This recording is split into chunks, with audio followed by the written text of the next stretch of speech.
soon as I started here, that was it. Then I knew I was going to stay. 14 years later. 14 years later. Hello and welcome to Best Sips Worldwide. I'm your drinking companion, Susan Schwartz, an American travel writer living in London. Thanks to my mother's love of martinis, the first words I spoke were shaken, not stirred, and I've been obsessed by the history of cocktails ever since. Through the years, I've been lucky enough to sip some of the best made by the best. Hear that sound? It's time to cozy up to the bar and let me introduce you to the movers and shakers of the world's most famous watering holes. I was able to sit down with our guests today, Rui Pereira, Victoria Murphy, and Nuno Fonseca on my recent trip to Four Seasons Fairways in Quinta do Lago, Portugal. Their love for the place has found its way into their cocktails, which are pretty special and can only be found there. We start today with Rui and his love for gin. Then I went for a gin workshop. I enjoyed it a lot. Where was the gin workshop? It was a gin workshop in Albufeira. It was by Gin Mare, a Mediterranean gin. And after that, I was invited to create a cocktail for a competition. And then starts my passion. So what was the cocktail you created? It was a combination of 3 cocktails. Perfect server gin tonic, like gin with rosemary, orange, and some bitters. Then there was another cocktail. It was supposed to be inspired on the lifestyle. And then the final cocktail inspired on also in the sea with oysters, things like that. Were you always a lover of gin? I'm a lover of bar drinks. I started to enjoy gin 4 years ago when the gin became very popular, and then we started to have gin tonics with big glasses, lots of botanics, and that's where my passion started. You went to the workshop. Yeah. And automatically you wanted to do a competition? Yeah, it was fun.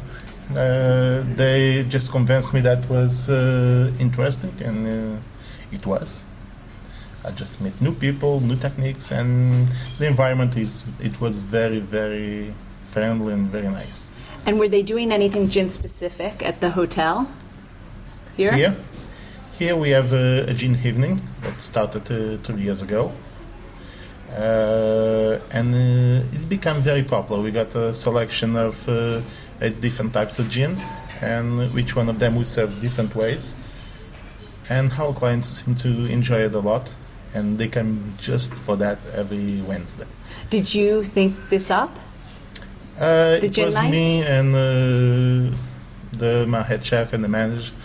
We decided to create that together. Was that based on your competition? Yes, it was. And so how did the competition go? Not very good for the first time. On the second time was much better. I'm sure it'll get better and better and better. Yeah, it does. Now, the menu that you have. Yes. Do you use all the same gin or different ones? On the menu, we use 8 different gins from a few specific regions like Portugal, Spain, French, UK, and Scottish. And so, for each gin we try to create a little bit of the region of what is the essence of the gin and the country itself. So the Portuguese gin, basically we use Portuguese ingredients like orange, rosemary. For the Spanish, it's also a Mediterranean gin. We also have the same ingredients, but in different ways. And so. For the French also, English, we use more citrics. For the Scottish, it's Hendrix, so we use usual cucumber and rose petals. And was it hard to select which gins you wanted to use? With so many available, yes, it was. Who did the taste testing? Basically, I've done most of the taste. Do you still like gin? Yes, I still love gin. I have my gin hour every day on my day off. And what do you drink? A lot. Do you have one depends. specific, or do you change them each gin hour? I have 3 favorite gins. One is Monkey 47. Then my second one might be Gin Mare from Spain. The third one, Portuguese gin. It's quite nice. But you work with mostly Brits, right? Brits. Yes. There are a lot of Brits here. Yeah.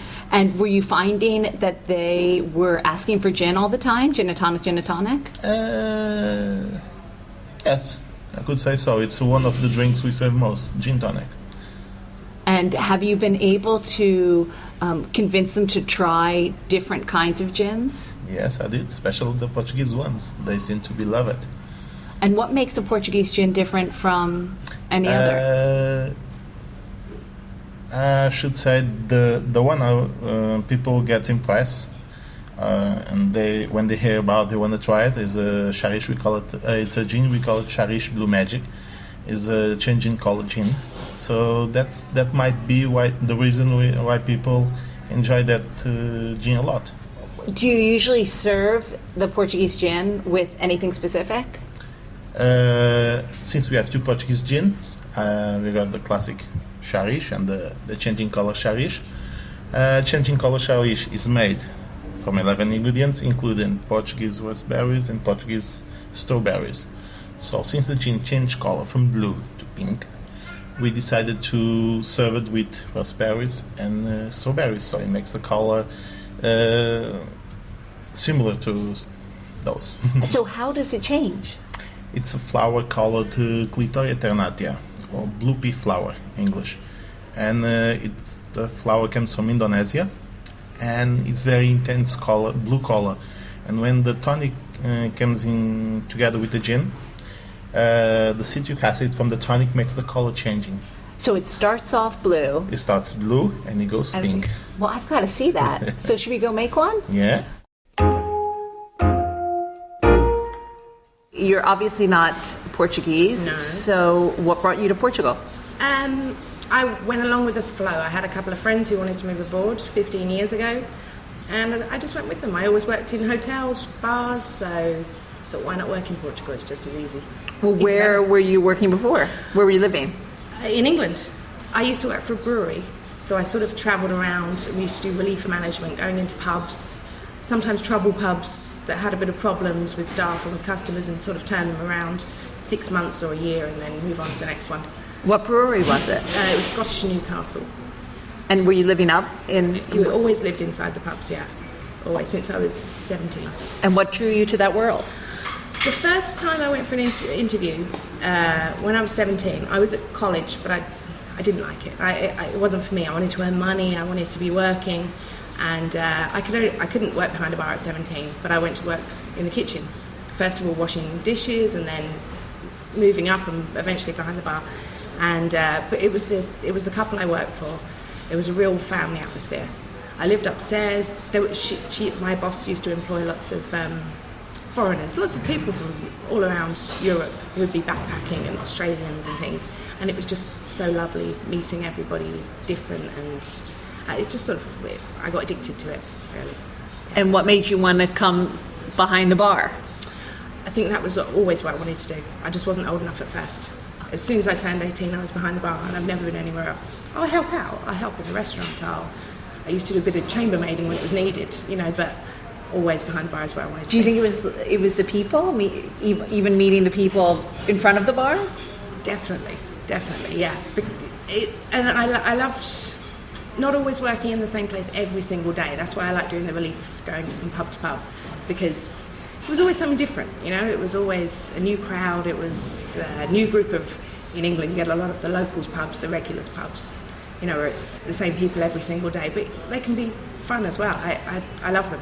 The pub culture in England is completely different to the bars here. Did you miss that when you first moved to Portugal? I did, but as every time I go home now, it's sort of died out a little bit in England, because it's so expensive. Can't smoke in bars, a lot of these factors have changed it a lot. So it's not quite what I remembered anymore. But I've definitely changed. I'm more of a cafe drinker over here than a pub drinker in England now. And when you came to Portugal, did you already know that you wanted to be in the Algarve part? No, I'd never been to Portugal before. I just came. Where did you land? First of all, we drove down. We drove all the way along the coast, stopped a few places, and I was actually with a friend who used to come here on holiday. So we sort of headed for the Algarve, but I'd never been. We started off in Tavira, and then we hit Portera, where I live now, and I was lucky enough to meet somebody who was just leaving this job. I'd worked in a few bars in the meantime, but as soon as I started here, that was it, and I knew I was going to stay. 14 years later. 14 years later. It's flown by. What do you think has kept you here? I know it sounds cheesy, but it really is a bit like a family. And not just the staff. I mean, obviously, we've worked together for 14 years. Like, a lot of the people here were, like, really close. But the clients as well. A lot of the customers here, we've seen kids from toddlers, and now I'm serving them pints. You know what I mean? It's funny, but it's really nice. Well, considering that you said what you loved about working with the beer was going from place to place to place to place, and now you've been in one place. Mix, because you don't see the same faces every day. You don't get bored with it. You see the same people maybe 2-3 times a year, or maybe once a year.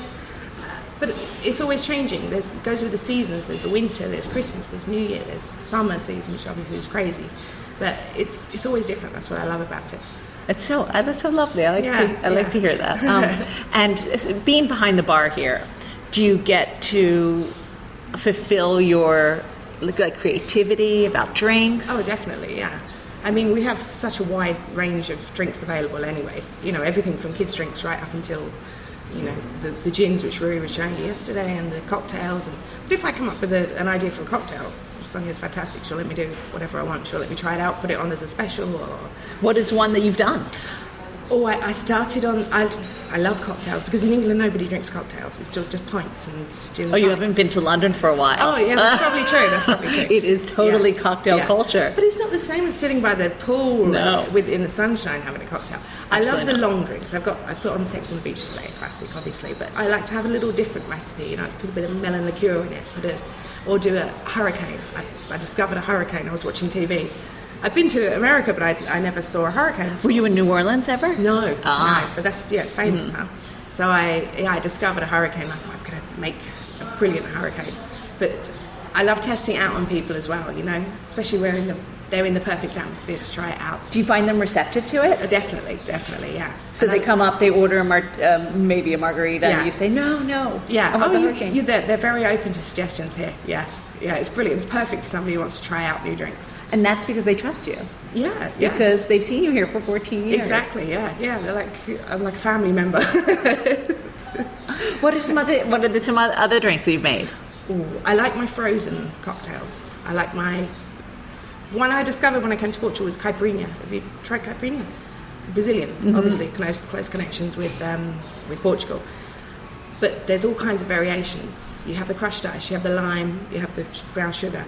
Normally it's with cachaça, the Brazilian rum. But now they do all kinds of different variations. They do caipirosca, which is with vodka, Caipirão, which is with liquor barão, it's a Portuguese liqueur. And there's so many different combinations you can do with that. And people love to try it, because it's not a cocktail that's going to knock you out. It's only one type of alcohol in there. But it's so refreshing and lovely to drink. Designed for sitting on the beach or by the pool, you know. I love those, yeah. Do you foresee yourself staying here?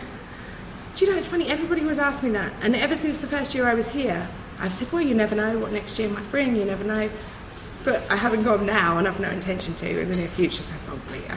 So when people come, they know, see Vicky. Yeah. And what do you call that drink? The caipirinha? Do you have different names for it? Yeah, it depends what's in it. The one with the Portuguese liqueur, because I've got to try that. Caipirão. It's called liquor barão. Okay. The liqueur. It's like a herby liqueur.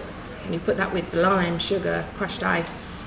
I think that may have to be our cocktail of the week. Yeah, I really want one right now. So let's go to the bar, okay?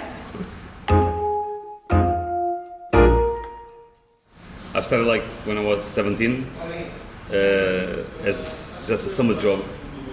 Then I ended up working 1 year just because I started liking it, you know, just meeting people and doing all the things, you know, cocktails, having fun. Then I went to catering school after that for 1 year.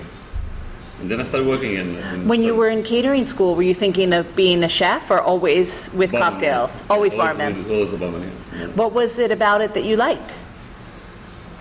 The thing, meeting people from all over, you get to know people from all over the world.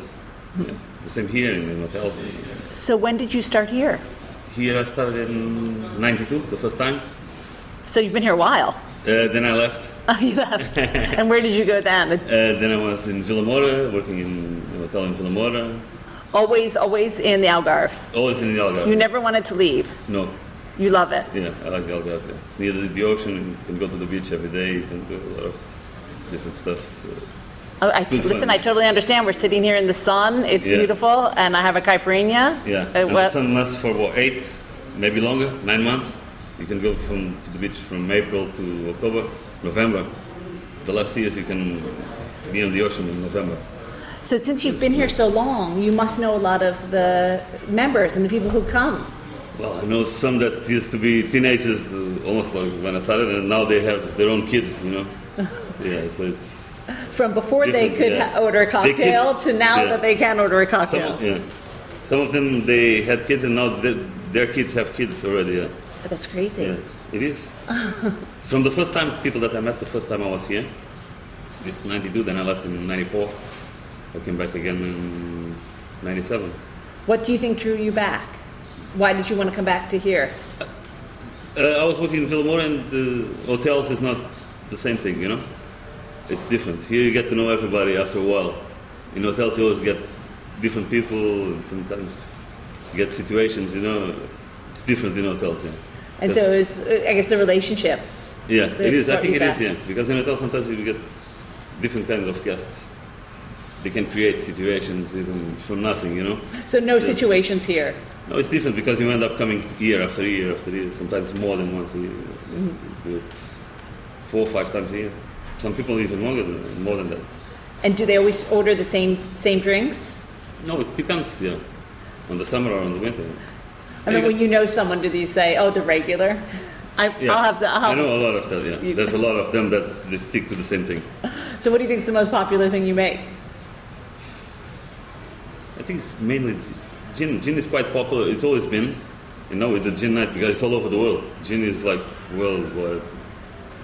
Cocktails is not as it used to be more popular. The cocktails, especially here, years ago when I started. Now it's more simple, yeah. Just the gin. The gin is like mad. It's fantastic. I know Rui was telling me yesterday. Mad in the last 5 years. That you do a gin night. In here, we started like 2 years ago. 3. Yeah, but it's been always popular. Yeah, even around the Algarve, there's bars that just serve gin and everything. Yeah. The main thing is just gin. Yeah. It's fantastic. It is, yeah. You get a lot of different kinds of gin from all countries. Everybody knows what is gin. So. I know he made me one with a Portuguese gin. Yeah. Xerife, yes. The blue Xerife, the magic one. Which changes color. Yeah. Which is beautiful. It is nice. Yeah, it's really nice. So, do you think you're going to stay here now? Well, I think so. Yeah. Yeah. We'll see. You never know. But it is. Yeah. It's been here this time. Yeah. Since almost 20 years, yeah. So it's a lifetime. So they'll know to see you at the bar. Yeah. All right. All right, let's go to the bar, in fact, and let's go grab a drink. Okay? Okay, let's go.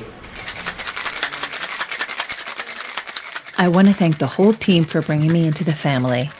I can't wait to return to Four Seasons Fairways to try their other cocktails. So, Rui made me our cocktail of the week, the Xerife Magic, when I was there. Right in front of me, I watched the lovely Xerife gin turn from purple to pink before my very eyes. You can do it at home just as easily. You have to fill a big glass with ice and stir it so it gets really cold.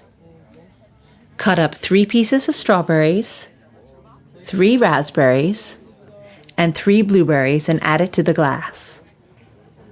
Then pour 50 ml of Xerife Blue Magic Gin into the glass. Put your spoon into the ice in the glass. Take your Fever Tree Mediterranean tonic and slowly pour it against the spoon to fill up the glass until full. Watch the violet liquid turn pink before your eyes. It's incredible. Now don't miss my post on Four Seasons Fairways on bestbitsworldwide.com to see Rui make the drink in person. Next week, we go to Bucharest, where the newest bar, Fix Me a Drink, is the talk of the town. It's the baby of Alex Chomartin, who dragged himself away from the scene in London to go back home to wow them there, which he is definitely doing. Until next time, bottoms up. For more information and links to everything you've heard about, plus a bit more, please visit bestbitsworldwide.com. Thanks for listening to Best Sips Worldwide, a spin-off of Best Bits Worldwide. Always remember the wise words of Oscar Wilde, all things in moderation, including moderation, and never drink and drive. Okay, I said that last part. Theme music is by Steven Shapiro and used with permission. You'll find me at the bar.